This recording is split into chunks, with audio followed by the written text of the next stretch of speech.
हनुमान जी शक्ति, भक्ति और बुद्धि के देवता हैं और वो वायु की गति से कहीं भी पहुंच सकते हैं। पर एक सवाल है जो सबको हैरान कर देता है। हनुमान जी जापान कैसे पहुंच गए?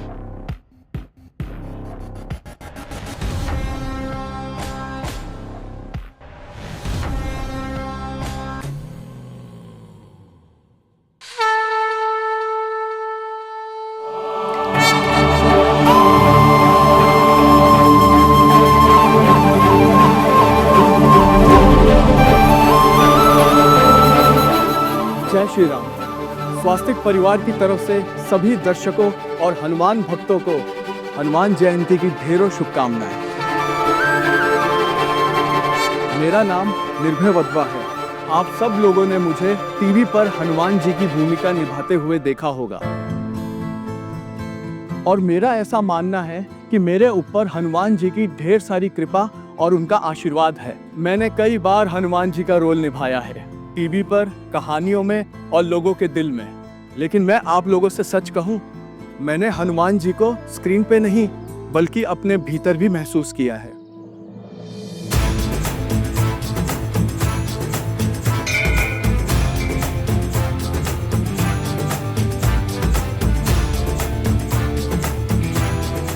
हनुमान जी सिर्फ एक भगवान नहीं, वो एक जीने का तरीका है। उनकी हर एक कहानी में एक सीख है जो हमें याद दिलाती है कि अपना जीवन कैसे जीना चाहिए। आज मैं वही कहानियाँ आप सभी को बताने आया हूँ जो सिर्फ सुनी जाने के लिए नहीं बल्कि सीखने के लिए है और जीने के लिए है। चलिए, हनुमान जी की कुछ ऐसी कहानियाँ मैं आप लोगों को सुनाऊंगा जिनसे मुझे तो बहुत कुछ सीखने को मिला। मैं आशा करता हूँ कि आप भी इन कहानियों से प्रेरणा लेंगे और अपने जीवन को बेहतर बनाएंगे। हनुमान जी शक्ति, भक्ति और बुद्धि के देवता हैं और वो वायु की गति से कहीं भी पहुंच सकते हैं। पर एक सवाल है जो सबको हैरान कर देता है। हनुमान जी जापान कैसे पहुंच गए? जी हाँ, रामायण सिर्फ भारत में ही नहीं, जापान तक अपना प्रभाव छोड़ चुकी है। 500 BC में भारत से बुद्धिज्म का प्रचार और प्रसार हुआ। फिर बुद्धिज्म चाइना, कोरिया से होता हुआ जापान तक पहुंच गया। और सिर्फ धर्म ही नहीं गया, साथ में गई रामायण की कहानियाँ, उनकी बहादुरी, उनकी भक्ति, उनकी शक्ति, उनकी सेवा और उनकी बुद्धि के किस्से जो हर संकट को हर सकते थे, वो जापान में सुने जाने लगे। जापान तो जापान, चाइना में भी एक किरदार बना, सन वोकोंग, एक बंदर जो उड़ सकता था, असुरों से लड़ता था। कुछ जाना पहचाना लगा। फिर जापान ने हनुमान जी से प्रेरित होकर बनाया सन गोकू, जो आज भी ड्रैगन बॉल जैसे एनिमे का सुपरस्टार है।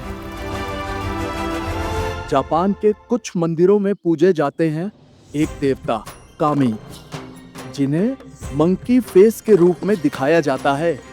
वो एक गाइड होते हैं जो अंधकार से रोशनी तक ले जाते हैं, बिल्कुल जैसे हनुमान जी जो प्रभु श्री राम का संदेश लेकर लंका तक गए थे। जापान में मंकी एक पवित्र चिन्ह है, बुरी आत्माओं से बचाव का प्रतीक। भूत पिशाच निकट नहीं आवे, महावीर जब नाम सुनावे। देखा है ना एक जैसा। फेस्टिवल्स में मंकी डांस होता है और कहानियों में मंकी वॉरियर्स हमेशा हीरो होते हैं। ये सब हनुमान जी से ही तो इंस्पायर लगता है। तो क्या हनुमान जी सच में जापान गए थे? शायद नहीं, लेकिन उनकी कहानी, उनका आइडियलिज्म, उनका फियरलेस कैरेक्टर जरूर जापान तक गया था। हनुमान जी तो देव ही नहीं बल्कि एक सोच है जो देश, धर्म और बाउंड्रीज से परे है और एक संस्कृति से दूसरी संस्कृति को जोड़ता है। आइए इस हनुमान जयंती हम भी उनके जीवन से सीखें और अपना जीवन सफल बनाएं। बजरंग बली हनुमान की जय।